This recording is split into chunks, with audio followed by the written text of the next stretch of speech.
당연히 분할 대상이 됩니다. 그런데 문제가 되는 것은 절대로 분할을 할 수가 없습니다. 이것 좀 어떻게 숨길까요? 라고 말씀하시면 제가 그러거든요. 이거 선생님 변호사님 이게 정말 이혼이 될까요? 라고 하는 분들 중에 당신 한 푼도 못 받아 집에서 살림만 하는데 이런 가스라이팅을 당해서 걱정들을 많이 하시는데요. 제가 맡았던 케이스라는 말씀을 드릴게요.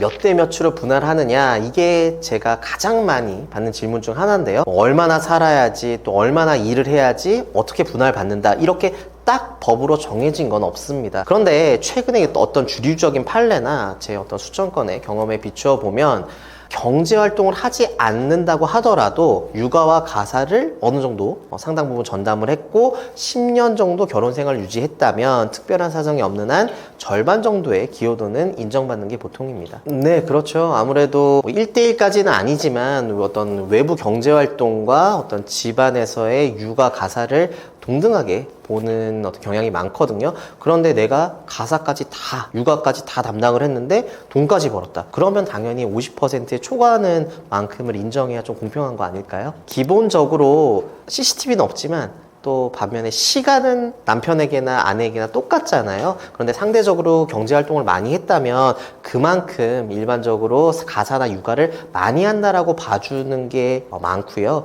게다가 또 아이들한테 양육권 다툼에 있어서 물어봅니다. 어떻게 시간을 많이 보냈느냐. 그러다 보면 그 보고서에 어떤 배우자가 더 많이 가사나 육아를 담당했구나, 이런 것들을 판사가 간접적으로 알 수가 있겠죠. 일단 혼인 생활이 짧다면 재산 분할에 영향을 많이 미치는 요소는 부모로부터 증여받은 재산이나 상속받은 재산 또는 혼인 전에 내가 가지고 있던 재산일 거고요. 만약에 그렇지 않고 혼인 생활이 조금 더 오래 지속되었다면 수입의 정도라든지 아까 말씀드렸던 가사나 육아의 분담 정도, 재산 축적의 양, 이런 것들 여러 가지가 재산 분할에 있어서 영향을 미칩니다. 많은 분들이 상담을 오시면 생활비라는 개념을 많이들 주장을 하시고 언급을 하시는데, 사실 자녀들도 성인이 되면 부모한테 양육비 청구를 할 수가 없거든요. 하물며 성인인 배우자가 이혼 이후에도 생활비를 요구하고 인정받아야 된다는 것 자체가 조금 어떻게 보면 어려운 거죠.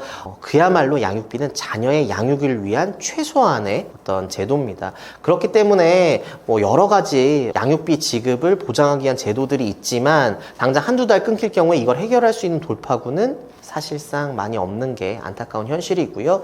다만 저 같은 경우에는 그렇기 때문에 이혼 소송을 임할 때 매월 양육비를 기대하는 것보다 저희 재산 분할을 아예 큰 몫을 가져오시죠 라고 거기에 올인을 하는 편이에요. 그래서 어떻게 보면 조금 더 경제적으로 불안하지 않은 지위에 놓일 수 있게끔 해드리는 편입니다. 그것이 필수적이었다면 당연히 분할 대상이 됩니다. 그리고 기여도나 이런 거에 따라서 비율이 나누어지는데요. 그런데 문제가 되는 것은 가족이나 지인한테 몰래 돈을 빌려준다든지 아니 몰래 투자를 한다든지 심지어 도박이나 유흥으로 빚을 지는 경우, 그런 일방적인 채무인 경우에는 절대로 분할을 할 수가 없습니다. 주택담보대출, 전세대출, 마이너스 통장에 의한 채무 등등등 함께 사는 공간이나 생활을 위한 그런 채무들은 당연히 분할 대상이 됩니다. 대부분 이제 좀 연세가 있으신, 특히나 옛날에 결혼하신 남자분들이 많이 상담을 오세요. 이런 질문을 가지고 변호사님 제가 사실은 이만큼 갖고 있는데 이것 좀 어떻게 숨길까요? 라고 말씀하시면 제가 그러거든요. 이거 선생님 손바닥으로 하늘을 가리는 격입니다. 소송 중에 금융거래정보 제공명령 신청이라든지 사실조회 신청을 하면 다 나옵니다. 이렇게 말씀을 드리는데요. 실제로 맞습니다. 정말 작정을 하고 몇 년 동안 숨기지 않는 이상, 또 현금으로 보관하지 않는 이상은 거의 다 드러나고요. 그래서 저 같은 경우는 소송을 할 때 초반에 물량 공세라고 하네요. 다 쏟아붓는 편인데요. 특히나 재산 분할을 청구하는 쪽이라면 소장만 제출하는 것이 아니라 가압류, 금융거래정보 제공명령 신청, 사실조회 신청 등등 해서 정말 상대방이 서류를 받자마자 숨길 생각도 못할 만큼 꼼짝 못하게 만들거든요. 그런 전략을 취하는 것도 굉장히 좋은 방법입니다. 사실 이혼을 정말 몇 년 동안 준비하고 현금으로 다 빼돌린다면 찾을 방법은 없습니다. 어느 변호사나 마찬가지고요. 하지만 제가 아까 말씀드렸던 금융거래정보 제공명령 신청이라는 한다는 게 당장 한두 달만이 아니거든요. 시기를 정해서 현금 흐름을 과거에 계속 파악을 할 수가 있고요.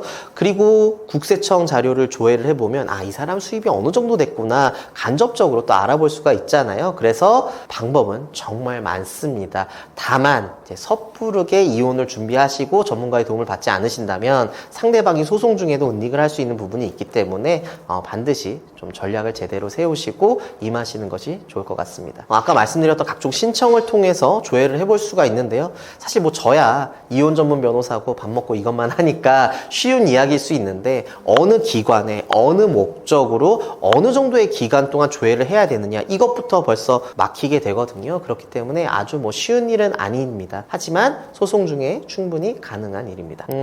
2년 이내에 재산분할 청구를 할 수 있다라고 법 규정은 되어 있습니다. 하지만 그 이혼 소송 중에도 발견 못한 재산, 혼인 생활 중에도 찾지 못한 재산을 서로 따로 살고 이혼한 이후에 발견할 수가 있을까요? 저는 회의적이거든요. 그리고 실제로도 그렇게 재산분할 청구를 하는 분들은 거의 보질 못했습니다. 그렇기 때문에 만약 이혼 소송에서 재산을 못 찾아냈다 라고 하면 둘 중 하나인 것 같아요. 정말 배우자가 수년간 피나는 노력을 했거나 아니면 변호사가 정말 무능력하거나 아까 말씀드렸던 것처럼 뭐 5대5, 뭐 7대3 이런 것들이 반드시 뭐 정해진 룰이나 원칙은 아닙니다. 그리고 재산분할에는 정말 많은 요소들이 영향을 미친다고도 말씀을 드렸고요.